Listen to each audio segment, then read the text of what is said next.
How's it going, guys? This is Halcyon, and I'm here with something a little different today. I know I've been doing exclusively battles on Pokemon Showdown, but this time I thought I would try something a little different. I'm bringing you a Pokemon analysis of what I think is probably the best OEU Pokemon we have in 6th Gen, and that is obviously Mega Kangaskhan. Most of you probably know this, but some of you might not. I am currently working on the preview, which is sort of a mini analysis of Mega Kangaskhan for Smogon.com, and I figured that I would take some of that information and put it into a video. I think it's really important that people know about Mega Kangaskhan, as if people don't know about it already, but I'm hopefully going to bring to light some interesting points about it and try to explain why this Pokemon is so good. So the first thing that I want to do is I want to highlight a few points about Mega Kangaskhan. And the first of those points is that it went from 95 base attack in its regular form to 125 base attack, which is insane. Mega Kangaskhan is already like really, really strong. I mean, for example,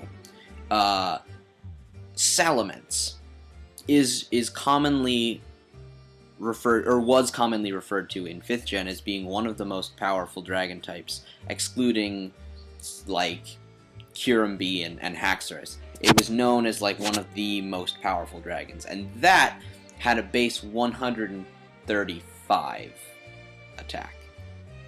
Mega Charizard X, now considered to be one of the most powerful dragon types, has base 130 attack. Granted, this is boosted with Tough Claws, but I'm going to get to the point where you'll see why Mega Kangaskhan is right up there with those powerful attackers.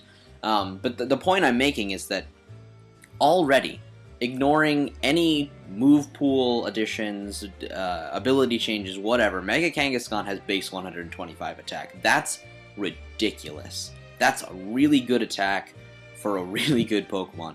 And not only that, that would be fine if that were the only boost that Mega Kangaskhan got, but no.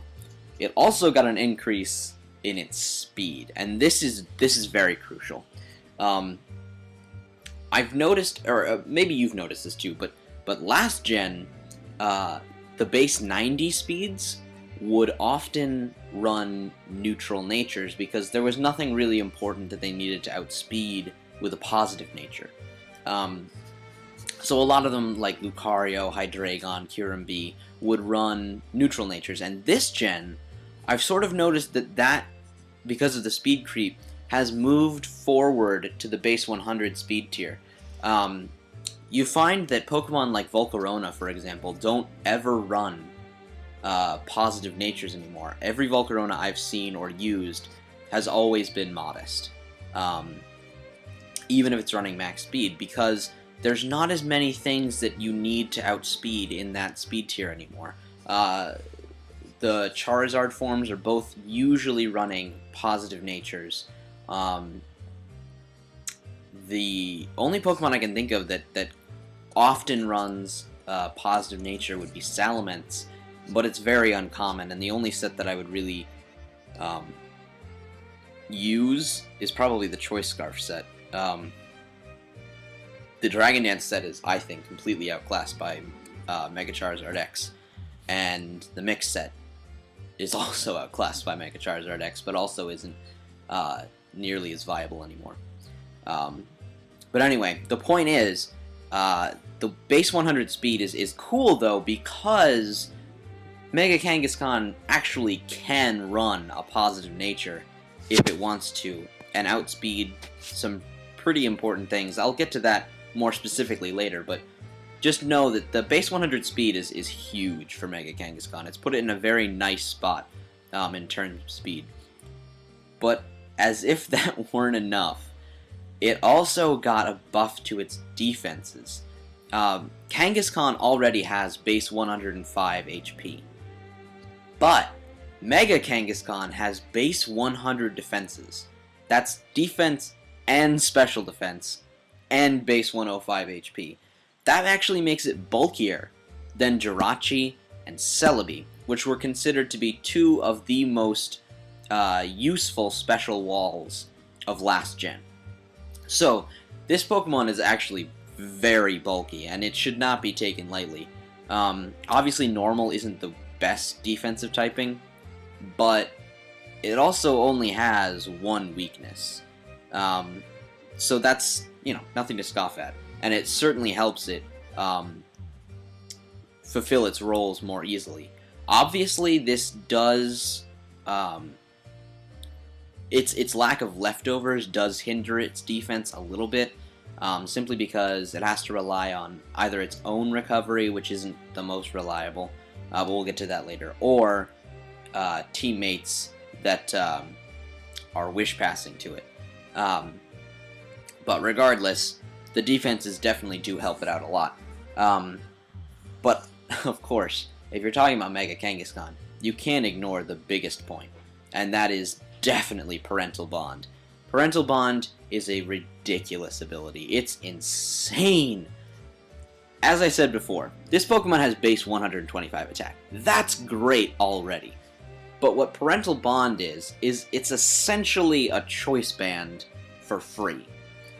So, you're multiplying Kangaskhan's damage output by 1.5, simply because with Parental Bond it attacks twice, the second hit does 50% of what the first hit does. Or rather, it's 50% of the base power. That's important later on. But yes, 50% of the base power of the move for the second hit. Which means, like I said, it's essentially a choice band boost. This is great though, because not only is it basically a choice band boost, but it also helps you break subs, sashes, all sorts of things like that. It also doubles, well, not necessarily doubles, but it gives you twice the chance of, I guess that is doubles. It gives you twice the chance of any secondary effect and a critical hit, which is great. So some people have suggested using Bite on Mega Kangaskhan because you have twice the flinch chance. I believe it's 50% flinch chance. I'm not really a proponent of that, but some people have suggested it. But at the same time, with like Crunch, you get twice the chance to lower the defense, which is really nice. But anyway, Parental Bond is amazing. And it's definitely what makes Mega Kangaskhan so great. But those other points, its attack raise, its speed raise, and its defense raise, are all really important and are key in making Kangaskhan the threat that it is. So let's get into sets. The first set, and in my opinion the best set, is the Power Up Punch set. Now, with this set, basically what it does is it revolves around the idea of Mega Kangaskhan getting up a Power Up Punch, and then sweeping. Now with Parental Bond, Power Up Punch actually hits twice, and you get both attack raises. So it's essentially a Swords Dance that does damage. And as we know from Contrary Superior, if you guys played Dream World, or even if you just Theorymon this, being able to attack and raise your stat at the same time is really nice. It can turn something like Superior with base 90 stats, terrible attacking stats, into an absolute monster. And the same goes for Mega Kangaskhan, except it actually has more attack. So you have Power Up Punch, and you basically go in on something that Mega Kangaskhan either scares out or can kill with a Parental Bond Power Up Punch, something like slightly weakened Tyranitar or anything else that's fighting weak. And you go for the Power Up Punch, you get the attack raise, and then at +2, at +2, you are one-hit KOing things like Slowbro, Defensive Gyarados, Vaporeon, Gliscor. You even have a small chance of one-hit KOing Hippowdon. after Stealth Rock. Hippowdon. And that's if Hippowdon doesn't switch into Power Up Punch. If Hippowdon does switch into Power Up Punch, it's a guaranteed one-hit KO on Hippowdon. That's absolutely disgusting. That's disgusting. With Return, obviously that's an insanely powerful move. Base 102 base power, coming off of Mega Kangaskhan's ridiculous attack, and it's stabbed, and it gets boosted by Parental Bond. It's just such a powerful move. You can actually use Double Edge in place of that, but I don't really like that as much because with Double Edge, you're sort of one of the big things about Mega Kangaskhan, as I've already mentioned, is its increased defense. But if you're using Double Edge, you're sort of sacrificing that by taking double recoil every time you use it, and especially because Mega Kangaskhan destroys defensive teams, which usually have high HP, it's not the best idea to use Double Edge. But if you want the extra power, Double Edge is definitely the way to go. I mean, I mentioned that if Hippowdon switches in on Power Up Punch, Return can one-hit KO it at +2. But at +2, Double Edge KOs Hippowdon 100% of the time, no matter what. Even if it doesn't switch in, even if you don't have Stealth Rock, it doesn't matter. Double Edge is taking that thing out. And then the other important part about Mega Kangaskhan's move pool is it has Sucker Punch. And Sucker Punch is actually really important. As you know, Mega Kangaskhan's base 100 speed is good, but it's not the greatest. There are a lot of things that outspeed it. In pre-bank, there's things like say, Starmie, for example, which can outspeed it and do quite a bit of damage with Life Orb Hydro Pump. But with Sucker Punch, you're able to take that out. With Parental Bond, you're actually doing a lot more damage with Sucker Punch than you would expect. For example, things like Breloom, which might try to come in on you and kill you with Mach Punch. If you hit that thing with Power Up Punch first, and you get to +2, you can take it out with a Sucker Punch. A resisted hit, you can take it out with a Sucker Punch. Easily. Easily take it out. That's so nice. Depending on what speed you run, you can actually hit most Talonflame, and kill them with a Sucker Punch before they're able to hit you with Brave Bird. I know some Talonflame now are starting to run enough speed to outpace Jolly Kangaskhan, but I also know a lot of them are not doing that. I think the Choice Band one runs like 100 and something speed, specifically for Jolly Kangaskhan, but I know for a fact the Swords Dance and the Bulk Up set do not run that much speed. So for those sets, you can outrun them if you're Jolly and hit them with a Sucker Punch. The final move slot is sort of up to you. I really like Crunch. Crunch is definitely the better option in my opinion. Mainly because a lot of Ghost types think that they can come in on Mega Kangaskhan and just burn it or scare it away. Things like Trevenant, Gourgeist, Sub-Disable Gengar, things like that think that they can just come in and set up and it's all fine. But no. See, if you're running Crunch, you can hit all of those things for super effective damage. 2-hit KO most of them. I think at +0, yeah, you 2-hit KO Gourgeist even at +0. 1-hit KOing it at +2. So that's generally the better move in my opinion. Oh, also, if your opponent has Skarmory is like a pretty great counter to Mega Kangaskhan. But if you Power Up Punch on the Switch and you're at +2, Crunch is actually doing more than Roost. So you force the Skarmory to Whirlwind you out and then Roost again, otherwise it can't come in again to stop you. which gives you essentially a free turn. Obviously, it comes down to luck, because if you're playing and you're going in against a Skarmory and it whirlwinds you out into, say, like, I don't know, Dragonite, then, well, that's not a good example because it hit with Fire Punch, but say Ferrothorn, for example. That's obviously not a great switch in, so the extra turn doesn't matter. But if you get sent into, like, Rotom, you're going to force that Skarmory out, and it won't get a chance to roost unless you give it a chance. So Crunch, I think, is better. With Earthquake, you're just a lot more vulnerable to the Ghosts and Skarmory. But Earthquake does have some merit to it as well. The most important of which is probably Aegislash.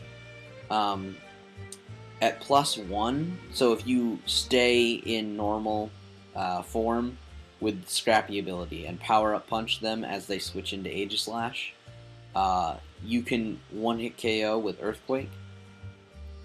But at the same time, Sucker Punch is doing pretty much the same damage, and although I don't know if this is true on PS at the moment, in-game, Sucker Punch doesn't activate King's Shield because it fails, so you won't lower your attack by Sucker Punching. So usually you can just use that to hit Aegislash. Again, I don't know if this is true on Pokemon Showdown because I haven't tested it on there in a while, and I know the last time I tried it, it didn't work, but that was a few weeks ago. Earthquake does let you hit other things, such as, like, Magnezone, for example. It doesn't get one-hit KO'd by Power-Up Punch, and it can hurt you pretty bad with a Specs Thunder or Flash Cannon. Things like Heatran won't get KO'd by Power-Up Punch either, and they can take you... They can't take you down, but, for example, especially defensive Heatran can burn you, which obviously cripples your Mega Kangaskhan for the rest of the match. And it also is good for things like Mega Lucario before it Mega Evolves, because if you're running a Jolly nature, you will outspeed it and one-hit KO it with Earthquake, but you can't one-hit KO it with Power-Up Punch. Additionally, there's things like Rocky Helmet Garchomp or Ferrothorn, where you're not going to want to hit them with moves like Power-Up Punch or Sucker Punch. So you're going to want to hit them with Earthquake because it doesn't make contact. And neither one of them can KO you, so it's not a big deal. So those are reasons to run Earthquake, but for the most part, I think that Crunch is the better option, just because of what switches into Mega Kangaskhan at the moment. And I'm not really looking to take on Garchomp with my Mega Kangaskhan. I think that's just asking to get killed, so I don't really know why I would run Earthquake for that, to be honest. But that's why some people would. Like I said, I think that Crunch is better. But another debate is whether or not to use Adamant or Jolly, and as I've mentioned before, I personally like to run Adamant for the extra power, but Jolly is definitely good for... I mean, the main reason, and no one will say this because you're not supposed to speed creep things, but the main reason to run Jolly is to outspeed other Kangaskhan. There's often situations where it's Kangaskhan versus Kangaskhan, and you're going to need to win the speed tie or be Jolly. And no one will admit it, but that's one of the major reasons to run Jolly on Kangaskhan. But like I said before, you also outrun things like Mega Lucario before it's Mega Evolved, which otherwise, if you're Adamant, it can outspeed you and take you out with a close combat or an Aura Sphere. So, I mean, that's a pretty good reason. And if you're at +2, there's not a whole lot of damage that's different. You don't want to KO Slowbro, I believe, and you have no chance of one KOing Hippowdon if you're Jolly. I also think that if you are Jolly, you have a reduced chance of one KOing Gliscor. You might not have any chance. I don't know. I haven't checked it. But I know that a lot of defensive threats don't matter whether or not you're Adamant or Jolly, but some of the important ones do. such as I mentioned, Hippowdon and Slowbro. Oh, also, if you're Jolly, you won't be doing as much to Skarmory with Crunch. And I haven't actually run calcs on this, but I don't know that it does more than 50% with Crunch at +2 if you are Jolly. I would assume it doesn't, though, just based on how much it does when you're Adamant. But anyway, so there are reasons, though, to run Adamant or Jolly. They're both perfectly viable options. But anyway, let's get to the next set. This is a Revenge Killer set, and basically the idea for this is that you come in, you fake out, you Sucker Punch, and something dies. Blaziken is obviously banned, but just to give you an idea of how powerful this is, with Fake Out and Sucker Punch, you actually one-hit KO Blaziken. You one-hit KO Blaziken with Fake Out and Sucker Punch. That's so stupid. That's just stupidly strong. This is a really good Revenge Killer. You can come in on a lot of weakened things and Fake Out and Sucker Punch. This actually does a number to offensive teams, I've found. Things that are sort of speedy and less bulky, that are easier to take down. Things like Greninja will actually be taken out by Fake Out plus Sucker Punch, even if it's still Dark type, because Mega Kangaskhan is just too strong. But also other faster threats like Noivern,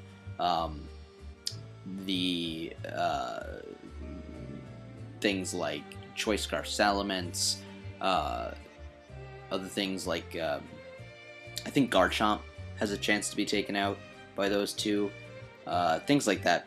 It's a really, really strong combination. Stab, Fake Out, plus Sucker Punch. It just does so much damage, and it's a really good combination. Obviously, you have Return for the reliable stab move for slower threats, and again, you have the Crunch or Earthquake, depending on what your team needs taken care of. If it needs Ghosts eliminated, go for Crunch.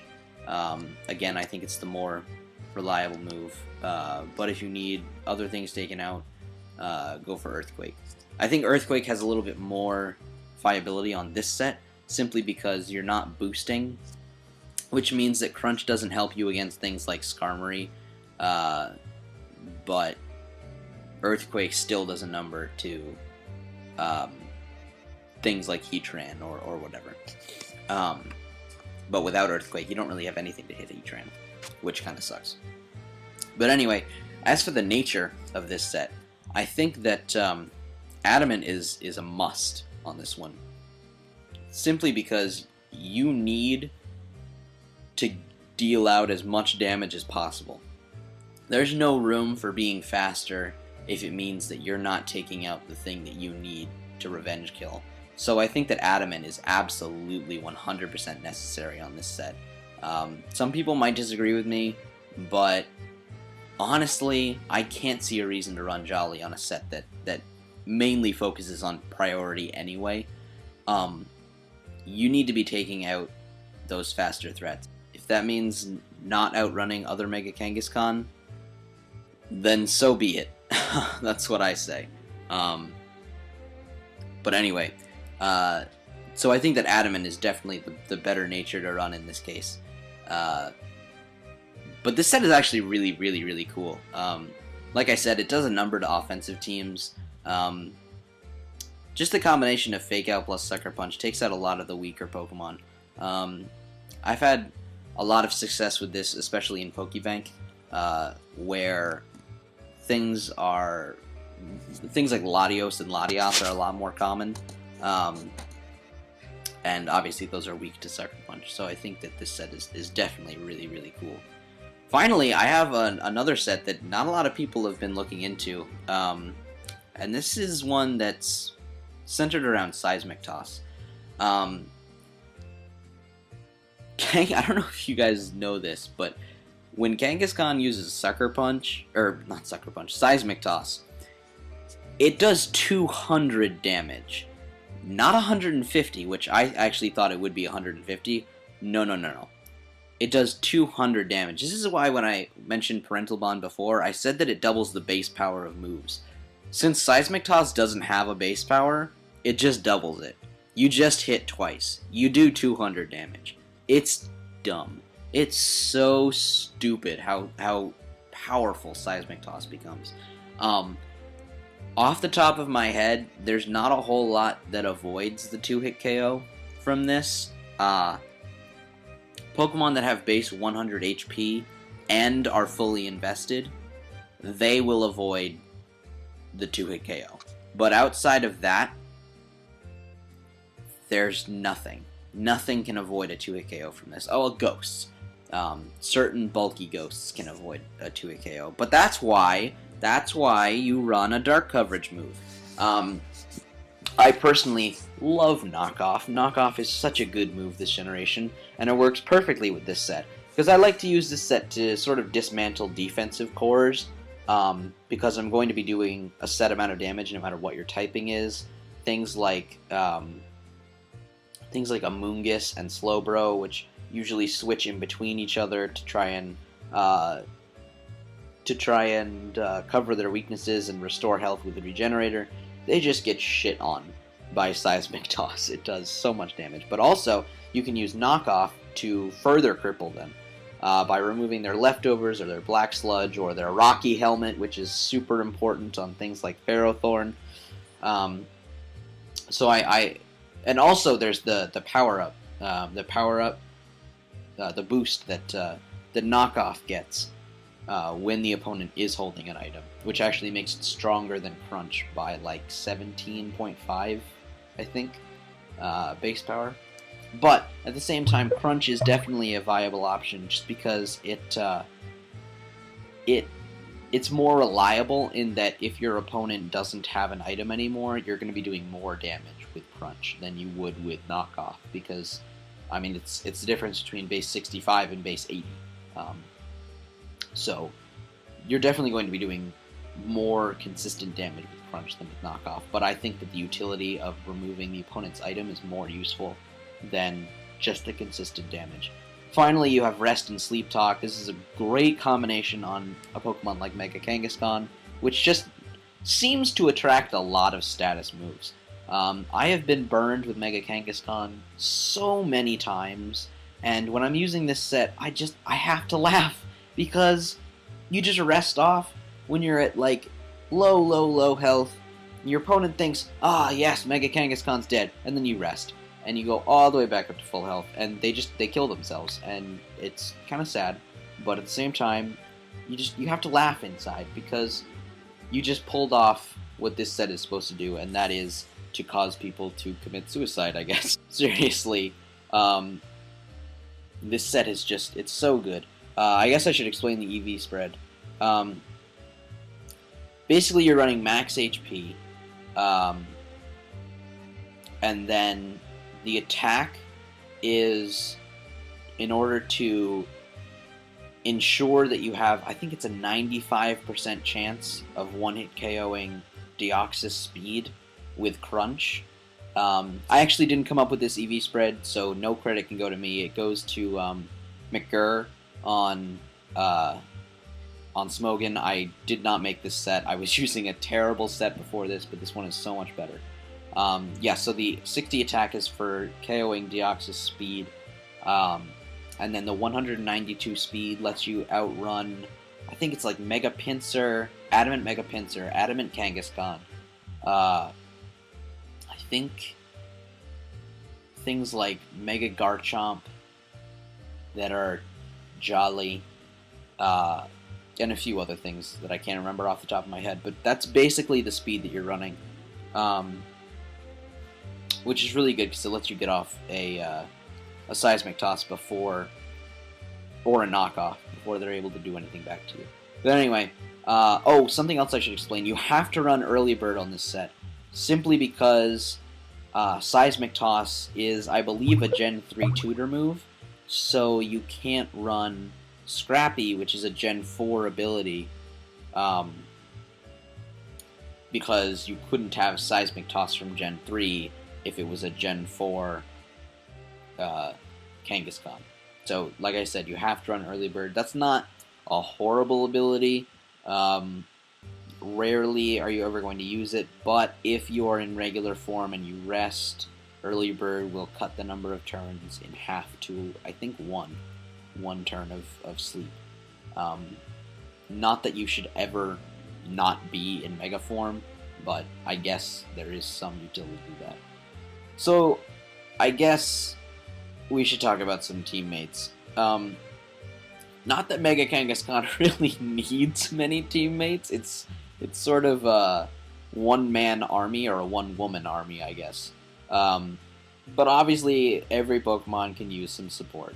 So if Mega Kangaskhan had to have teammates, I guess Powerful Wall Breakers would be among the best. If you're using the Power Up Punch set or the Revenge Killer set, you're going to want a Pokemon that can destroy the walls, especially the physical walls of the opponent. So things like Banded Dragonite work really well, Hydreigon works really well, Chain Chomp. I love Chain Chomp in this gen. It is so good. Luring in all of those physical walls and just decimating them with a Draco Meteor is so much fun. It's a huge fuck you to Rotom and Landorus T, and I just love it. So Chain Chomp works really well, and so do the other Pokemon that I mentioned. But like I said, Powerful Wall Breakers are really, really good. They really help to make Kangaskhan's time sweeping or revenge killing a lot easier. In particular, one really, really good mixed attacker, though, is Mixed Aegislash. Aegislash is a really good Pokemon, but especially the Shadow Ball set. The Shadow Ball set, when used in tandem with Mega Kangaskhan, is so good. It lures in things like Rotom Wash that might try to burn you, or Skarmory, things that would try to wall you, Landorus T, Gliscor, things like that, and you just destroy them with Shadow Ball, which makes it so much easier for Mega Kangaskhan to sweep, especially if you can get up a +2. I think the main reason to use it, though, is Skarmory. Skarmory loves to switch in on Aegislash, because I guess the Swords Dance set was really popular in the beginning of the gen. So they always switch in, and you just, like I said, you have to laugh because you use Shadow Ball and they're just dead. They're gone. They're weakened to a point where Mega Kangaskhan doesn't give a fuck about Skarmory anymore. So yeah, Mixed Aegislash is a great partner. Another partner that I found hilariously good is Scolipede, and I know that this is true of many physical sweepers, so I don't usually like to mention Baton Pass users, things like that. Obviously, everything's broken with Shell Smash. If you can get Gorbis to pass the Shell Smash boost, yes, it's going to be a good sweeper. But I mentioned Scolipede specifically because it resists fighting, so not many people are going to be using fighting moves the turn that you Baton Pass into Mega Kangaskhan, which means that the chance of you getting one-hit KO'd by whatever move they use is very small. That's why things like, I don't think that Scolipede works particularly well with Mega Pinsir, for example, because they actually share weaknesses. So, say someone were using a Tyranitar, for example, on my Scolipede, I wouldn't feel safe Baton Passing into a Pinsir, but I would feel very safe Baton Passing into a Kangaskhan, because I could just Power Up Punch again. And a Stone Edge wouldn't really be doing too much to me. So Scolipede, I think, makes a great partner, more so than most physical sweepers. I already mentioned this before, but Garchomp is such a great partner for Mega Kangaskhan. I felt it deserved specific special mention, simply because it lures in Skarmory, Ferrothorn, things like that, and just destroys them with Fire Blast. And I guess it's also true that it lures in Pokebank things like Landorus T and Gliscor, and if you're using the Chain Chomp set, which I definitely think people need to start using more, you can destroy those with Draco Meteor. It can also provide Stealth Rock for Mega Kangaskhan, which is really nice. But all around, I think Garchomp is just a great partner for Mega Kangaskhan. The Fire Blast alone is reason enough to use it. Anyway, yeah, Mega Kangaskhan loves Garchomp's help in breaking down physical walls. Finally, Volt Turn is really, really good for Mega Kangaskhan, simply because even though its bulk is great, being able to preserve that bulk for when you're sweeping is so good. Volt Turn teams tend to wear down the opponent pretty easily with hazards, plus switching around a lot with Volt Turn, which Mega Kangaskhan loves. Being able to weaken down that Skarmory or that Gliscor or whatever to the point where you can kill them, for the boosting set at least, is invaluable. And for the revenge killing sets, I think they probably appreciate Volt Turn even more.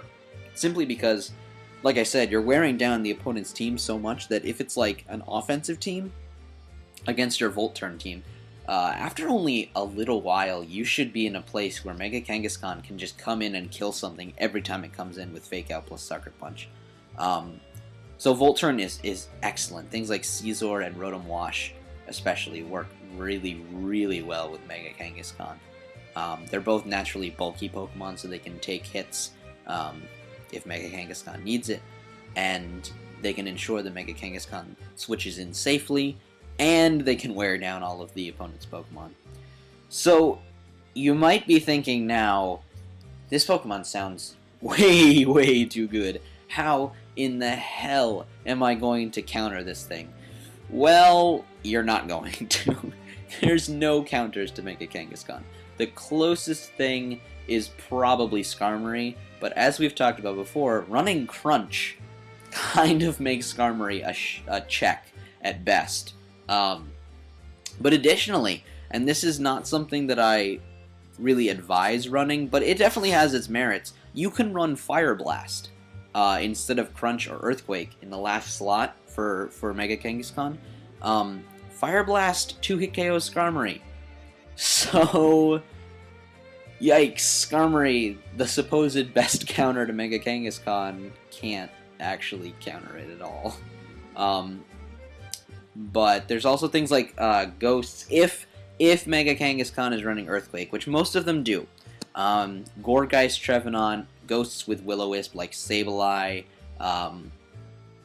Gengar, things like that. Just Ghosts in general usually are able to counter Mega Kangaskhan, or at least check it.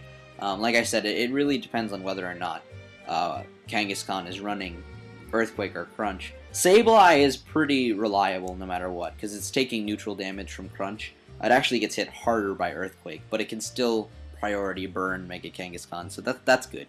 I guess that's a pretty reliable check right there. Gourgeist is really nice. I love Gourgeist right now. Like I said, most Mega Kangaskhan run Earthquake, so being able to switch in and just scare out that Kangaskhan is really, really, really nice. But like I said, you do have to watch out for Crunch. If it's not the boosting set, Hippowdon and Slowbro actually counter Mega Kangaskhan. I say that it doesn't have counters, but really it just depends on what the set is. The set really determines which counters Mega Kangaskhan has. So if you can prevent Mega Kangaskhan from boosting, or if it's the revenge killing set, Hippowdon and Slowbro can either phase it out or cripple it, respectively. So Hippowdon can Whirlwind, Slowbro can T-Wave or Scald Burn it. So both of those are reliable if Kangaskhan doesn't have a boost.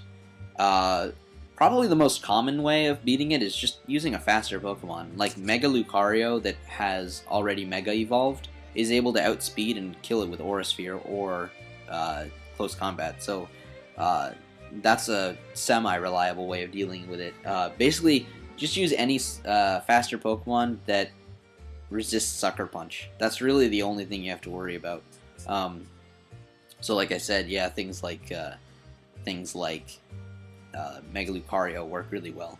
Also, I guess you can use priority moves too. Pokemon like Scizor don't die to return or earthquake, so you can bullet punch weakened Mega Kangaskhan. Conkeldurr is actually really good. I think it does like 70% to Mega Kangaskhan with Mach Punch, and it can live a return so long as it's not boosted. So faster Pokemon and Pokemon with priority actually are decent at dealing with it. But another reliable and common way of dealing with Mega Kangaskhan is Rocky Helmet, and this is just proof in my mind that Mega Kangaskhan is super broken. I am actually running Rocky Helmet on my Ferrothorn and my Garchomp just to deal with Mega Kangaskhan. Rocky Helmet's not a good item on those Pokemon. Well, it's usable. Obviously it's usable. But it's not the ideal item to be using. I would much rather be using Lumberry on my Garchomp so that I can beat Klefki, the stupid fucking Klefki, or lure in Rotom Wash, or use Yachi Berry to beat Mamoswine and Keldeo and things like that. But nope, I'm forced to run Rocky Helmet because of Mega Kangaskhan. Sorry, I've went a little AWOL there. Got a little upset. But anyway, this is proof that Mega Kangaskhan is broken because it's so infuriating. Obviously, Ferrothorn appreciates leftovers a lot more than it appreciates Rocky Helmet. And yes, it has Leech Seed, but that's not exactly reliable recovery. So I would much rather have leftovers. But like I said, Rocky Helmet can help counter Mega Kangaskhan. They're going to be taking, I think, 60% from every hit if you have, or not every hit, but every turn from Rocky Helmet Garchomp or Rocky Helmet Ferrothorn. So yeah, because I think it's 12.5% for the rough skin damage, and then 17% for the Rocky Helmet damage. So yeah, I think it is 30 damage for each hit. So yeah, 60 damage, 60%, which is great. You can use Rocky Helmet to take it out. 2 hits or 2 turns of damage can let you live. So if the opponent is stupid enough to power up punch on Ferrothorn and then not have Earthquake and try to power up punch again, then they'll die. Not the most reliable way of dealing with it, but it works sometimes. Anyway, so now that we've heard all the information, we know all about Mega Kangaskhan, we know all the things that it does. We know a bunch of different sets. We know that it can boost its attack while attacking. We know that it has access to Stab, Fake Out, and Sucker Punch to get rid of faster offensive threats. We know that it has the insane ability to do 200 damage every turn with Seismic Toss and knock off the opponent's item in case they are a ghost. What does this mean? Well, in my opinion, it means ban this motherfucker. It's just insane. It's stupid. It's dumb. It needs to go. It's disgusting. It's... Look at it. Look at its stupid smirk. It knows. It's like, yeah, fucker, I'm awesome. I'm broken and you can't do shit about me. Well, we can. We can ban this thing. It needs to go. In all seriousness, though, it's just way too powerful. It breaks through every team that I've ever built, even if I have counters to it. I've had teams with Gourgeist. I've had teams with Skarmory. I've had stall teams with Gourgeist and Skarmory, and then I'll run into the Fire Blast set. It's just dumb. I shouldn't have to run 3 counters for 1 Pokemon. And anytime that you do, you're just making yourself weaker to other things. Someone show me a team that is completely not weak to any Mega Kangaskhan set, and I will show you a liar. But anyway, that's my first Pokemon analysis. Mega Kangaskhan, super broken.